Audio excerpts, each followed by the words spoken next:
بسم اللہ الرحمن الرحیم نحمدہ و نصلی علی رسولہ الکریم وعلی اہل بیتہ الطیبین الطاہرین وعلی اصحاب المتقین، اما بعد۔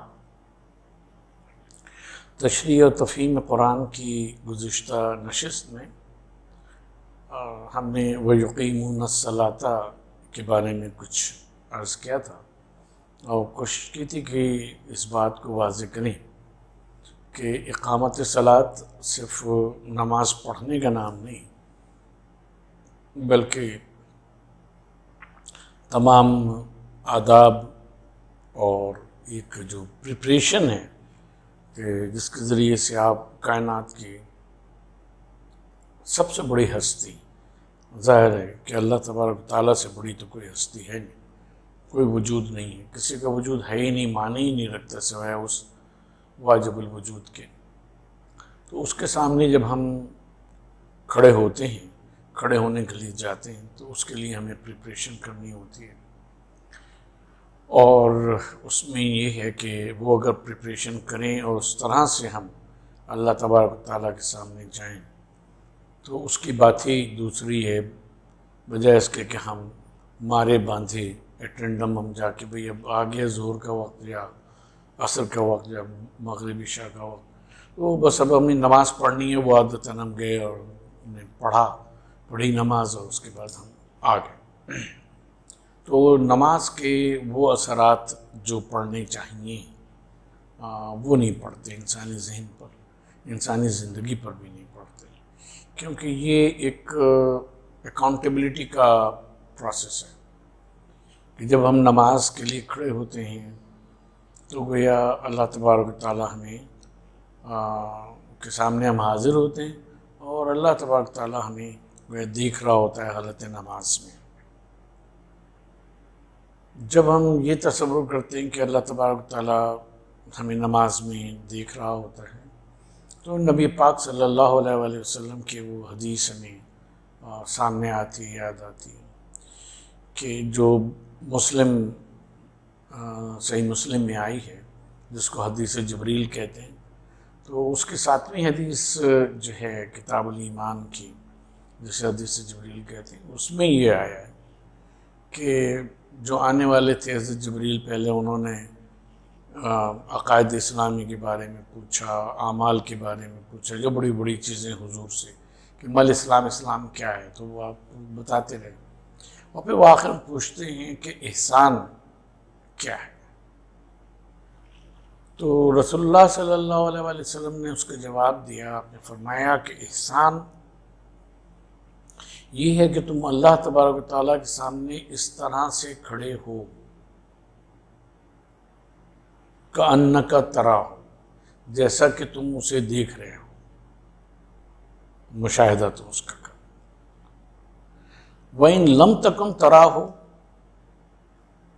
وَهُوَ يَرَاكَ،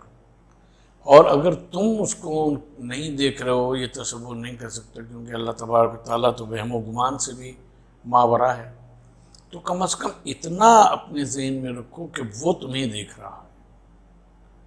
تو جب وہ تمہیں دیکھ رہا ہے، یہ کیفیت، یہ حضوری کی کیفیت، اللہ تعالیٰ کے حضور، اور پھر اللہ تبارک و تعالیٰ کے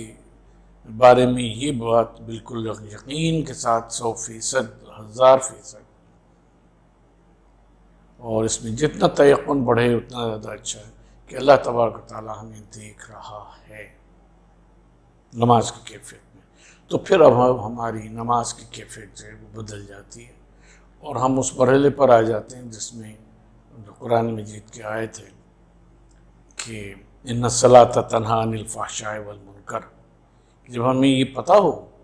کہ ابھی کچھ گھنٹے کے بعد پھر ہمیں اللہ کے حضور جانا ہے، اور وہ ہمیں دیکھے گا، دیکھ رہا ہوگا نماز پڑھتے ہوئے، کہ ہم اس میں جو کچھ اس کے بارے میں اقرار کر رہے ہیں،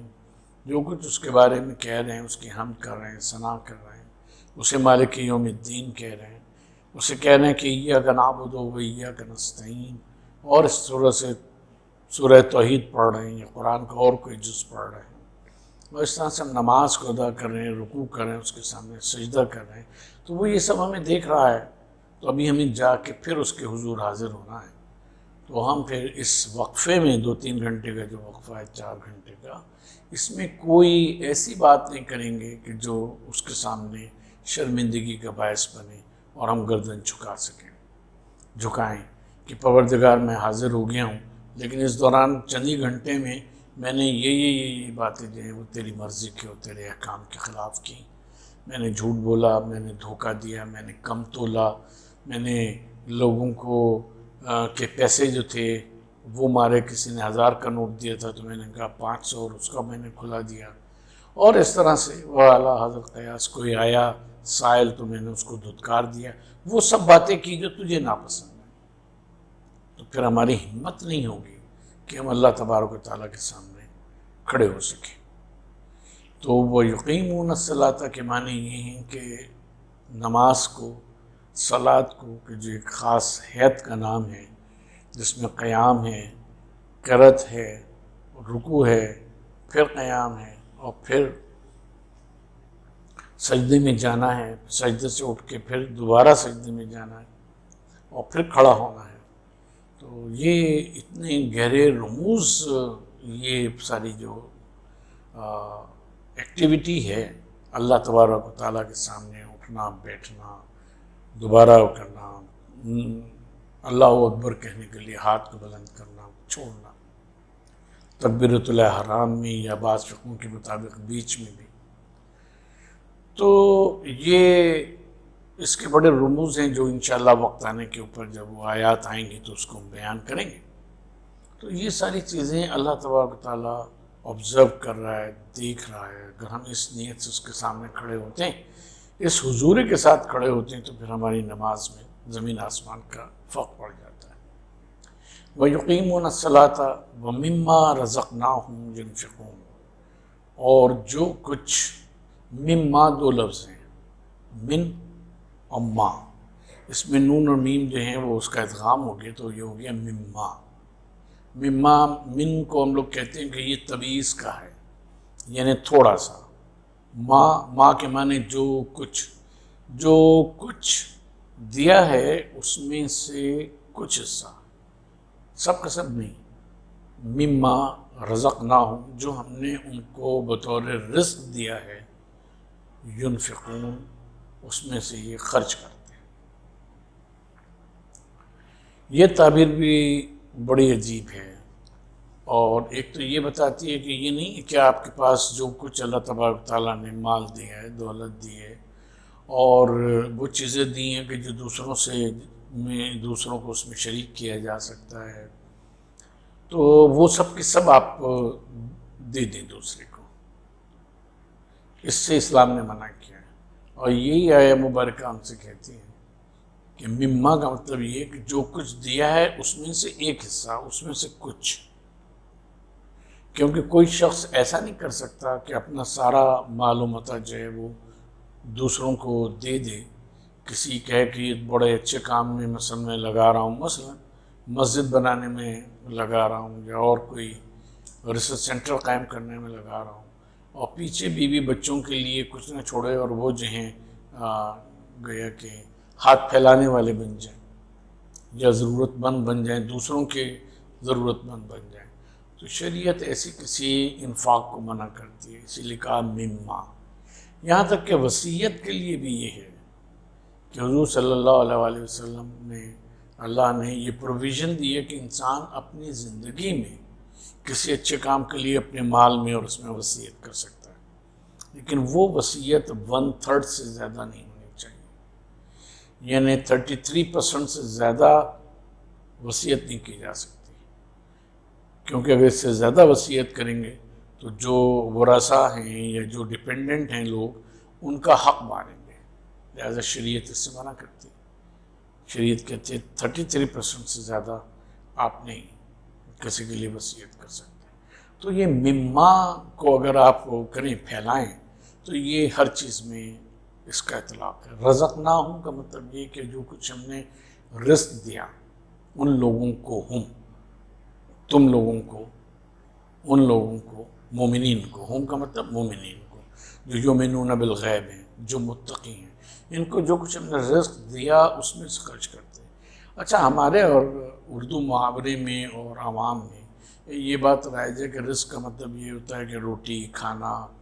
اور اس قسم کی چیزیں جو ہیں گندم وغیرہ، اس کو ہم لوگ رزق سمجھتے ہیں، جبکہ اللہ تبارک و تعالیٰ کے وہاں رزق کا مطلب یہ ہے کہ جو کچھ بھی مادی اور غیر مادی یعنی معنوی صلاحیتیں اللہ تبارک و تعالیٰ نے آپ کو دی ہیں، وہ سب اسی کا دیا ہوا رزق ہے۔ اگر کوئی شخص عالم ہے تو وہ خود سے عالم نہیں بن گیا، اللہ تبارک و تعالیٰ کی توفیق سے اور اس کے دیے ہوئے علم سے اس نے، اسی لیے نبی پاک صلی اللہ علیہ وسلم کی دعا ہے قرآن مجید میں، بلکہ ان کو حکم ہے کہ وَقُلْ رَبِّ زِدْنِی عِلْمًا، اور آپ یہ دعا مانگیے کہ پروردگار مجھے علم میں بڑھا، میرا علم زیادہ سے زیادہ کر۔ تو علم جو ہے وہ بھی اللہ تعالیٰ کے دے، جو سوچ ہے انسان کی، فکر ہے، اس کی ذکاوت ہے، وزڈم ہے، اس کی انٹیلیجنس ہے، یہ ساری کی ساری چیزیں اللہ تبارک و تعالیٰ کی طرف سے دیا ہوا رزق ہے۔ وہ اس لیے نہیں ہے کہ اپنے پاس لے کے بیٹھے رہیں، بلکہ اس کو خرچ کرنا ہے، اسے ایک اچھے کام کے لیے خرچ کرنا ہے، اس سے بنی نوع انسان کی بہتری چاہنا ہے۔ اور اسی لیے اللہ تبارک تعالیٰ نے اپنی قدرت ایسی رکھی ہے، بس کہ کوئی شخص ہے بہت بڑا، اور ہم تذکرہ علماء میں، اور جب ہم علماء کہتے ہیں تو اس سے ہر فیلڈ کے علماء مراد ہیں،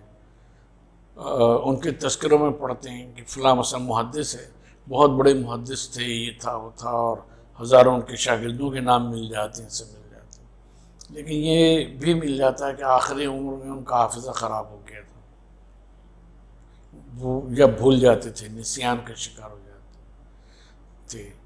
کہنا کچھ ہوتا تھا، کہہ کچھ دیتے تھے، ٹھیک ہے۔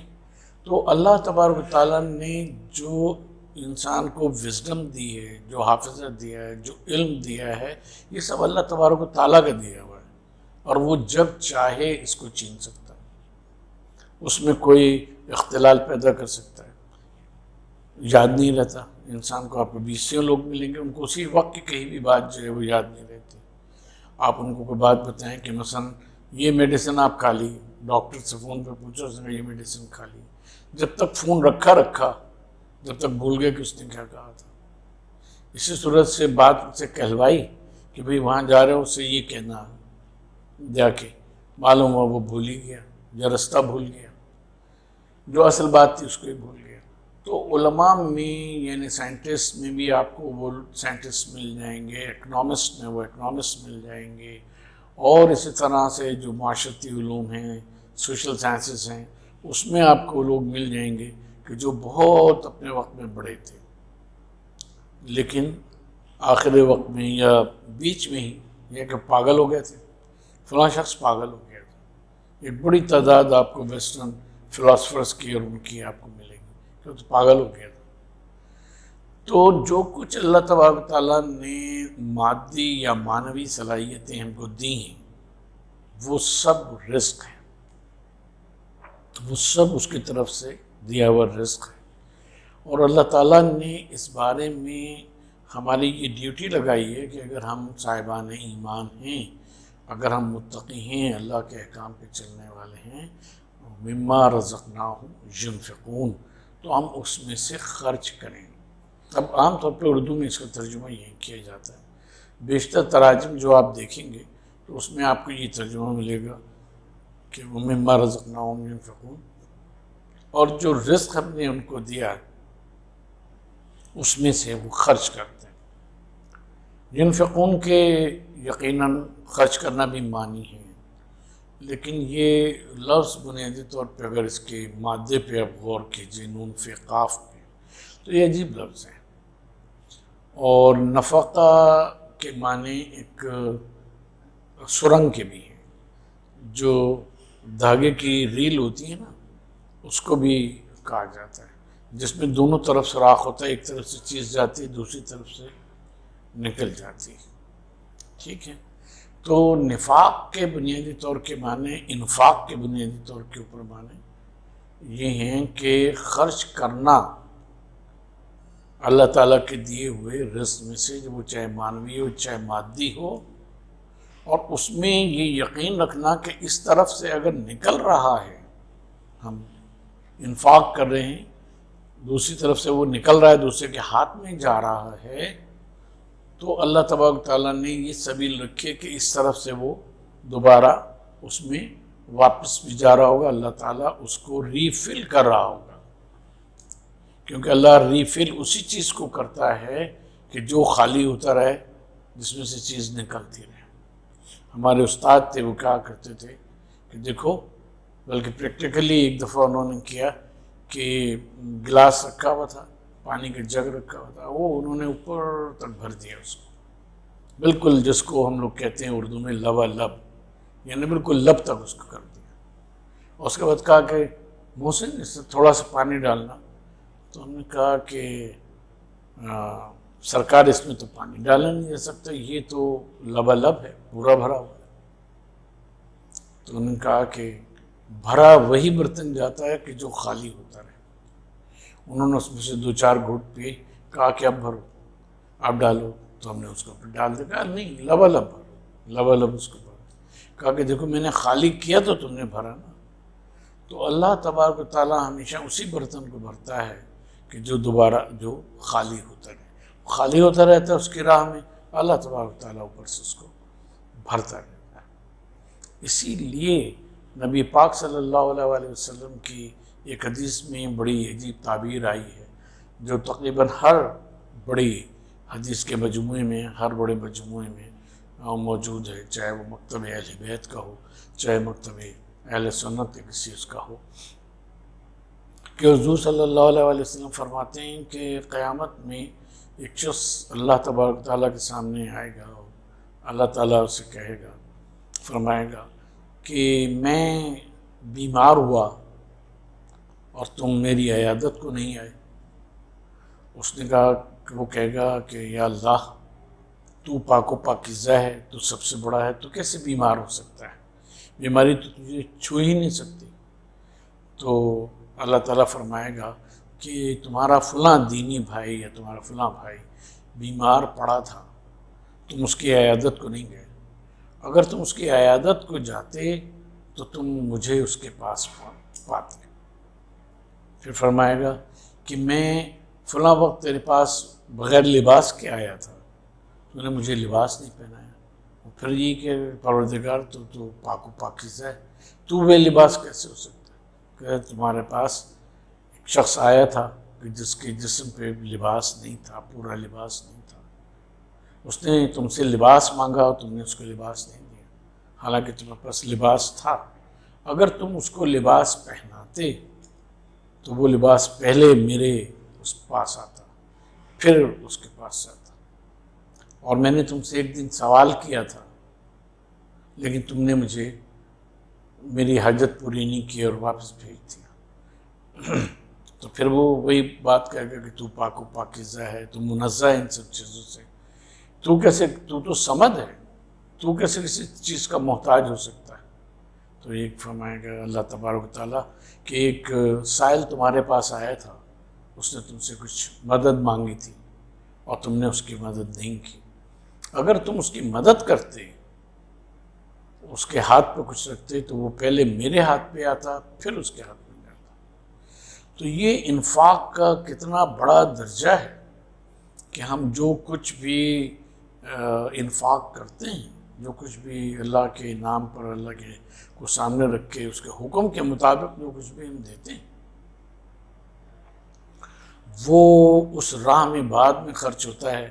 پہلے اللہ تبارک و تعالیٰ کے ہاتھ میں آتا ہے، اس کی قدرت میں آتا ہے، اور اللہ تبارک و تعالیٰ کو گویا براہ راست اس سے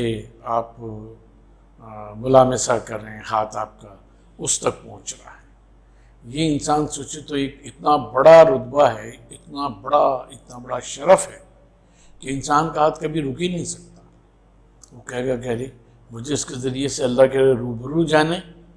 اور اللہ کے ہاتھ میں اپنی چیز کو پیش کرنے کا موقع مل رہا ہے، ایک تحفہ دے رہا ہوں میں، تو میں کیسے اس سے باز ہوں۔ دوسرے اس حدیث میں ایک اور پہلو بھی ہے، اور وہ یہ ہے کہ ہم جب کبھی کسی کو کچھ دیتے ہیں، کسی کی مدد کرتے ہیں، تو بہت سے حضرات کے ذہن میں یہ آتا ہے کہ ہم کوئی احسان کر رہے ہیں، کوئی اس کی ضرورت پوری کر رہا ہے، اپنے کو بڑا اور اس کو اپنے سے کمتر سمجھ رہے ہیں، یہ بہت بڑا گناہ ہے۔ آج اللہ تبارک تعالیٰ نے اس کو اس حال میں رکھا ہے، کل ہمیں بھی اس حال میں کر سکتا ہے۔ اور جب ہم یہ سمجھ لیتے ہیں، جان لیتے ہیں کہ ہم جو کچھ بھی اللہ کے راہ میں کریں گے وہ پہلے اللہ کے پاس پہنچے گا اور اس کے بعد پھر وہ ہمارے پاس آئے گا، اس کے پاس جائے گا، تو پھر ہم اللہ کو دیتے ہوئے کون سا ہم فخر محسوس کر سکتے ہیں، کیونکہ سب کچھ تو دیا ہوا اسی کا ہے، ساری نعمتیں تو اسی کی ہیں، کوئی چیز بھی ہماری اپنی نہیں ہے، نہ ہماری جسمانی صلاحیتیں اپنی ہیں، نہ دیکھ ہم اپنی مرضی سے رہے ہیں، نہ آنکھوں میں بینائی ہم نے اپنی مرضی سے رکھی ہے، نہ کانوں میں سنوائی اپنی مرضی سے رکھی، نہ زبان میں بولنے کی صلاحیت اپنی مرضی سے رکھی، نہ ہاتھوں پیروں میں چلنے کی صلاحیت اپنی مرضی سے رکھی، نہ ہمارا دل ہماری مرضی سے دھڑکتا ہے، نہ ہمارے گردے ہماری مرضی سے کام کرتے ہیں، اور نہ ہی ہمارا دماغ ہماری مرضی سے چلتا ہے۔ اس نے چلایا وہ چلائی بھی ہیں یہ چیزیں، یہ صلاحیتیں دی ہوئی ہیں انعمت علیہم کے تحت، تو ہم اس کو استعمال کر رہے ہیں۔ تو انسان کے ذہن سے اور انسان کے فکر سے وہ کبر اور وہ نخوت جو ہے وہ بھی دور ہو جاتی ہے۔ مما رزقناہم ینفقون، کہ جو کچھ ہم نے ان کو دیا ہے اس میں سے وہ خرچ کرتے ہیں۔ یہاں پہ عزیزان محترم ایک بات ہم اور عرض کر دیں کہ اللہ تبارک و تعالیٰ کے علاوہ کوئی نہیں ہے کہ جس کی یہ حیثیت ہو کہ ہم اس کے نام پر کسی کو دیں اور وہ شخص ہمیں اس کا بدلہ لوٹا سکے، وہ ذات اس کا بدلہ ہمیں لوٹا سکے، وہ چاہے نبی ہوں، چاہے اولیاء اللہ ہوں، چاہے اور بڑی شخصیات ہوں جن کے ہم نام لیتے ہیں، ان کے نام پر جب ہم کچھ کہتے ہیں کہ ہم نے ان کے نام پر دیا، یہ ان کے لیے دیا، تو وہ ہمیں کچھ نہیں لوٹا سکتے، وہ اس کا کوئی صلہ نہیں دے سکتے۔ اللہ تبارک و تعالیٰ چاہے گا تو اس کا ثواب ان ہستیوں کو ملے گا، اور اگر وہ نہیں چاہے گا تو اس کا ثواب ان کو نہیں ملے گا۔ اور جب ہم اللہ کو دے ہی نہیں رہے ہیں، اس سے صلہ ہی نہیں چاہ رہے، صلہ ہم کسی اور سے چاہ رہے ہیں اپنی زوم میں، تو اللہ تبارک و تعالیٰ اس کا صلہ کیوں دے گا؟ جب اس کے خاطر ایک کام ہی نہیں کیا تو اس کا صلہ وہ کیوں دے گا؟ تو یہ جو ہمارے معاشرے میں پھیلی ہوئی غلط فہمیاں ہیں، یہ بھی یہ آیہ مبارکہ وَمِمَّا رَزَقْنَاهُمْ يُنْفِقُونَ، یہ آیہ مبارکہ کا یہ جز ان غلط فہمیوں کو بھی دور کرتا ہے کہ جو کچھ بھی کریں خالصتاً لوجہ اللہ کریں، اللہ تبارک و تعالیٰ کے لیے کریں، کیونکہ وہی قادر مطلق ہے، ان اللہ علی کل شیء قدیر، اور اس کے سوا کوئی ہمیں ریوارڈ نہیں دے سکتا، کوئی ہمیں ثواب نہیں دے سکتا۔ اب اس کے جو بعد آیات ہیں وہ پورا ایک ہسٹری کا بہت بڑا چیپٹر ہے، کیونکہ انسانی فکر کی تاریخ دو طرح سے چلتی ہے۔ ایک تو یہ کہ انسان نے خود کیا سوچا، یہ اگر ہم پری سوکریٹک پیریڈ سے پیتھاگورس وغیرہ کے اس سے چلیں تو ہم کہہ سکتے ہیں کہ انسانی فکر جو ہے وہ 4,500 سال پہلے سے، تیلس ملتے کے دور سے اور اس سے پہلے سے جو نون تاریخ ہے اسلامی فکر، انسانی فکر کی، تو اگر وہاں سے چلیں تو یہ 4,000-4,500 سال سے زیادہ نہیں ہے۔ اور اسی کے پیرالل، اسی کے متوازی ایک اور فکر چلتی ہے، فکر کا سلسلہ چلتا ہے جس کو ہم فکر الہی کہتے ہیں، پیغام الہی کہتے ہیں، جو اللہ تبارک و تعالیٰ نے وحی کے ذریعے سے، اپنے انبیاء کے ذریعے سے، اپنے منتخب بندوں کے ذریعے سے بندوں کو، اپنے عوام کو پہنچایا۔ اور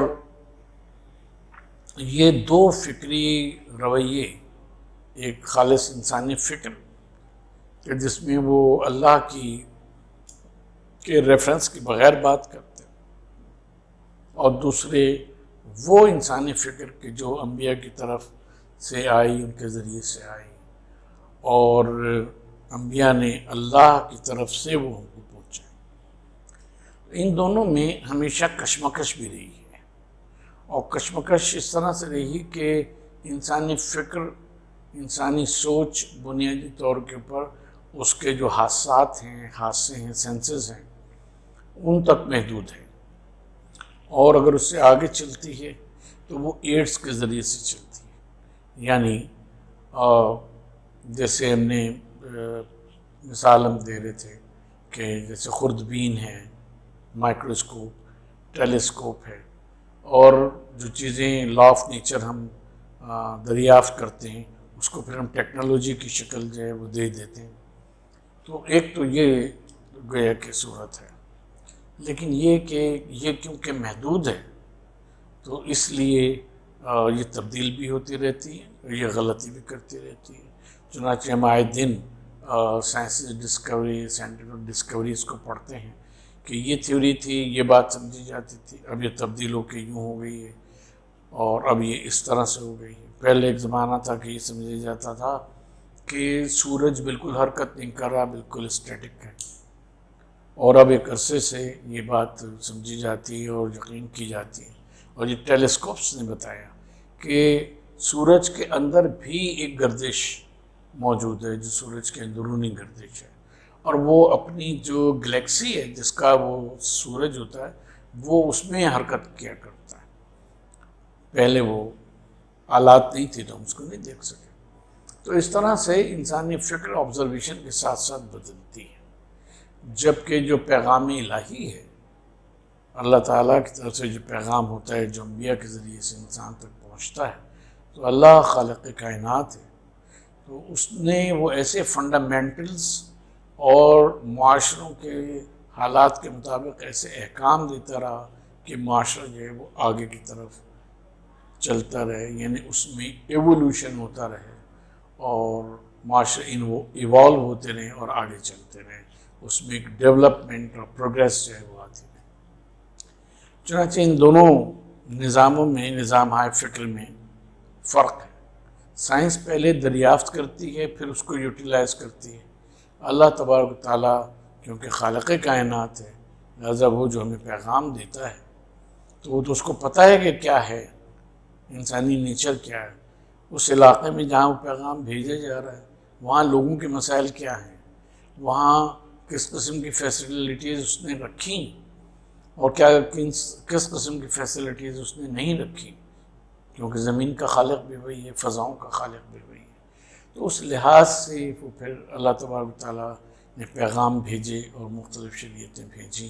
اور انسان کو کی پروگریس جو ہے وہ اس کے تحت